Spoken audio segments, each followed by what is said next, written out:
Hi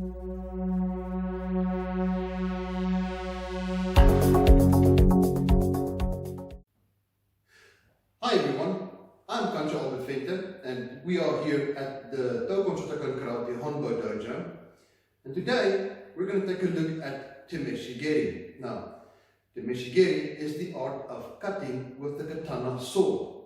So today we'll be cutting one of our cylinders and we'll try and explain to you how it's done and how you can execute the cut, as it is part of the TSKKIA All Styles competitions, where we have trials to see who has the best 45-degree angle cut.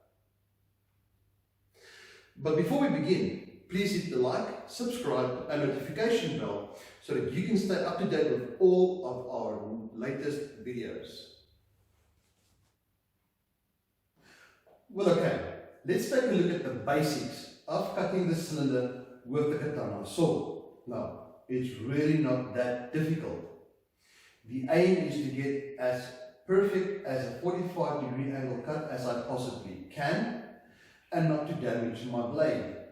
Swords are expensive, so the idea is to cut and not to damage. Let's start at the beginning.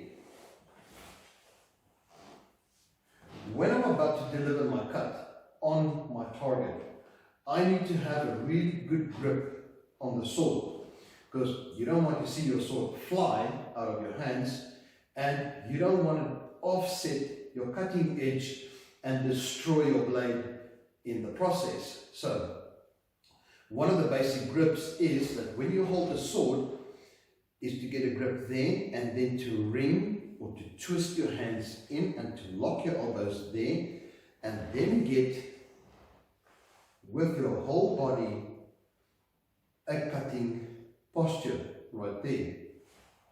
The second thing is that what you don't want to do is, I don't want to hit the target like with an axe. I want to slice through the target. Now that means that as my sword's moving through the air, it is slicing through the air. I'm not hacking through the target. I am slicing through the target. Okay? So the blade's not going to go slam into the target. As it makes contact, it will be slicing through the target. Now the third thing you need to be aware of is that as you cut, I need to know the distance of the slicing ability of my blade. So if you move normally, you would think, alright, that's the distance, so I need to move far away, around about there. But with the slicing action, that distance is quite shorter. So only by exercise will you be able to realize where your cutting distance is. So as you can see, as the sword is cutting, as I'm moving through the air, I might not be left with enough blade to continue the cut through the cylinder.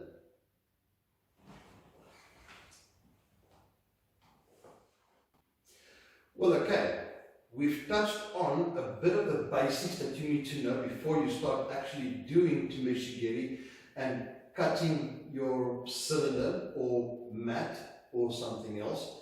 But I would like to advise that you start with something that's very soft and easy to cut, something like a pool noodle, because you need to develop the skill. You need to start with something that is soft and then work your way onto something that is more dense or even harder.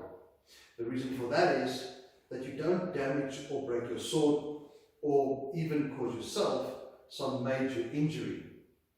So we're going to move from here and then I'll demonstrate a Temeshigiri cut on the cylinder.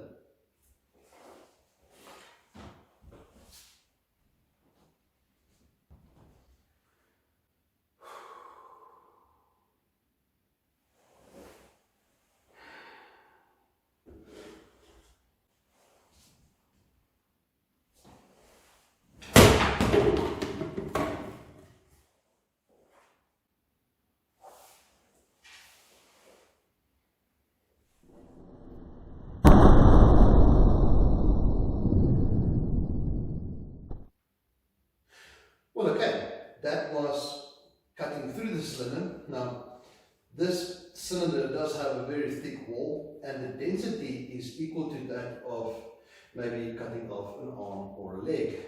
But my angle, not really as perfect as I would have wanted it, still a very satisfying cut. Okay, that was a look into Temeshigiri for today. Now, obviously, there's a whole lot more that you need to know before you actually start cutting through the cylinders and so on. But most of it you can only learn at the dojo with your instructor.